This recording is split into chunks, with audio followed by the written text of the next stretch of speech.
با سلام مجدد به همه شما دوستان و عزیزان محترم کانال طبیب الاطباء.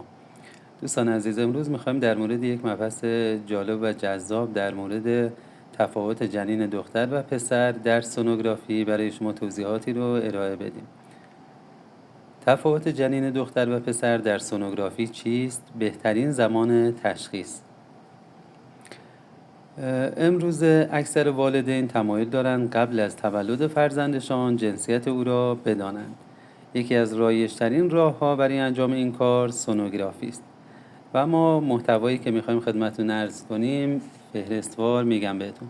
بهترین زمان برای تشخیص تفاوت جنین دختر و پسر در سونوگرافی، تفاوت جنین دختر و پسر در سونوگرافی، مشخصات جنین دختر در سونوگرافی، مشخصات جنین پسر در سونوگرافی، علت اشتباه سونوگرافی در تشخیص جنسیت جنین دختر و پسر، سوالات متداول شما عزیزان و سخن پایانی. بهترین زمان برای تشخیص تفاوت جنین دختر و پسر در سونوگرافی. برای تعیین جنسیت جنین می توانید در پایان 3 ماهه اول یا در 3 ماهه دوم بارداری سونوگرافی انجام دهید. اینکه دقت سونوگرافی در تشخیص جنسیت جنین چقدر باشد به زمان انجام آن بستگی دارد. دقت این روش در هفته 11 بارداری 70.3% است و بعد از آن افزایش می‌یابد. برای مثال تفاوت جنین دختر و پسر در سونوگرافی هفته 13 به قدری زیاد است که دقت این روش را به حدود 100% می‌رساند. تفاوت جنین دختر و پسر در سونوگرافی. سونوگرافی یک روش بی‌خطر و بدون عارضه برای تشخیص جنسیت جنین است. برای اینکه این کار راحت‌تر انجام شود، احتمالاً پزشک از شما می‌خواهد که قبل از انجام آزمایش حدود 6 لیوان آب بنوشید تا مثانه کاملاً پر شود. پر شدن مثانه به پزشک کمک می‌کند که تصاویر واضح‌تر و دقیق‌تری از جنین به دست آورد. در ادامه به مهمترین ویژگی‌های جنین دختر و پسر که در سونوگرافی قابل مشاهده هستند اشاره می‌کنیم. مشخصات جنین دختر در سونوگرافی. برای تعیین جنسیت جنین، پزشک به دنبال ویژگی‌هایی می‌گردد که می‌توانند تفاوت جنین دختر و پسر را در سونوگرافی نشان دهند. جنین دختر با 2 نشانه زیر مشخص می‌شود. علامت همبرگر. از این اصطلاح برای توصیف لابیا و کلیتوروس در سونوگرافی استفاده می‌شود، چرا که لابیا شبیه نان همبرگر و کلیتوریس شبیه همبرگر میان آن به نظر می‌رسد. علامت ساژیتال. جنین دختر و پسر هر دو دارای یک علامت ساژیتال هستند که با نگاه کردن به نمای نیمرخ جنین میتوان آنها را یافت. در هفته 11 تا 13 بارداری یک برجستگی یا برآمدگی تناسلی بین پاهای جنین دیده می شود که با آن اصطلاحاً NUB میگویند. بر اساس تئوری NUB اگر زاویه این برجستگی نسبت به ستون فقرات کمتر از 10 درجه باشد جنین دختر است. محققان در یک مطالعه که روی 656 زن با جنین یک قلو انجام شد دقت تئوری NUB را بررسی کردند و به این نتیجه رسیدند که با استفاده از این تئوری میتوان جنسیت 93% نوزادان را تشخیص داد.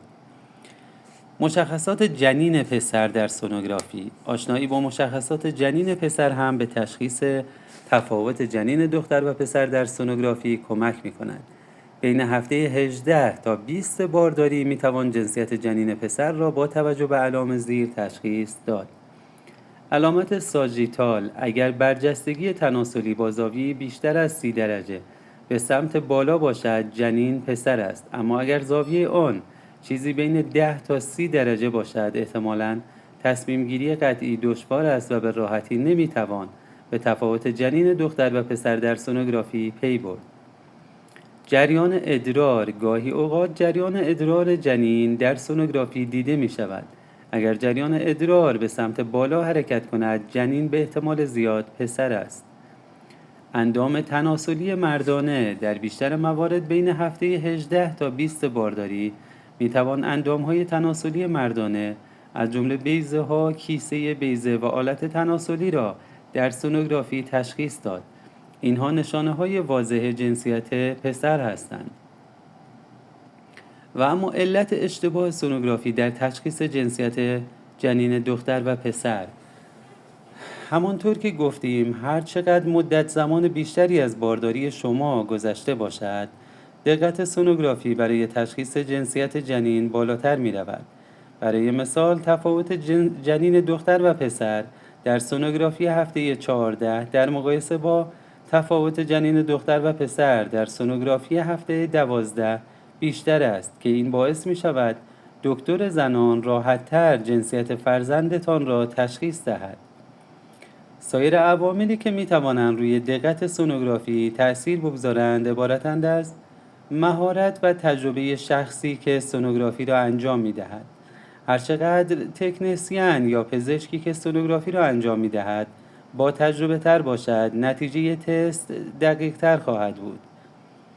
اندازه بدن مادر، اگر جثه بزرگی داشته باشید، تعیین جنسیت جنین در سونوگرافی دشوارتر است. ایجاد گاز یا نفخ. گاز و نفخ که دو علامت رایج بارداری هستند، می توانند تصویر را تیره و تشخیص جنسیت را دشوار کنند. وضعیت قرارگیری جنین در رحم، مواردی مثل پاهای ضربدری و وجود بند ناف بین پاها باعث می شود جنسیت جنین اشتباه تشخیص داده شود. تعداد جنین ها، هنگامی که چند جنین در رحم خود دارید، ممکن است آنها بین یکدیگر قرار بگیرند که این روی دقت سونوگرافی تأثیر دارد. و سوالات متداول شما عزیزان: چرا گاهی اوقات نمیتوان با سونوگرافی جنسیت جنین را تشخیص داد؟ زمان انجام سونوگرافی، تجربه شخصی که سونوگرافی را انجام می‌دهد، جثه مادر و وضعیت قرارگیری جنین در رحم، همگی می‌توانند روی دقت سونوگرافی تأثیر بگذارند. سونوگرافی تعیین جنسیت جنین در چه زمانی انجام می‌شود؟ این سونوگرافی را می‌توان در اواخر 3 ماهه اول بارداری یا در 3 ماهه دوم بارداری انجام داد، اما معمولاً بین هفته 18 تا 20 انجام می‌شود. به غیر از سونوگرافی چه راه دیگری برای تعیین جنسیت جنین وجود دارد؟ جنسیت جنین را می‌توان با آمنیوسنتز یا نمونه برداری از پرزهای کوریونی تشخیص داد. در آمنیوسنتز پزشک با استفاده از سوزن و سرنگ مقدار کمی از مایع داخل کیسه اطراف جنین را خارج می‌کند. در CVS پزشک از سلول‌های جفت نمونه برداری می‌کند. و سخن پایانی: سونوگرافی جنین یک آزمایش مهم است که در دوران بارداری انجام می شود. پزشکان از این تست برای بررسی رشد و تکامل جنین و تعیین جنسیت آن استفاده می کنند. در صورتی که سونوگرافی در زمان مناسب و توسط افراد با تجربه انجام شود، به احتمال زیاد می تواند به درستی جنسیت جنین را تشخیص دهد. دوستان عزیز، امیدوارم از این مطلب استفاده لازم را برده باشید. لطفاً برای دسترسی به جدیدترین ویدیوها کانال ما رو سابسکرایب کنید. موفق و مؤید باشید.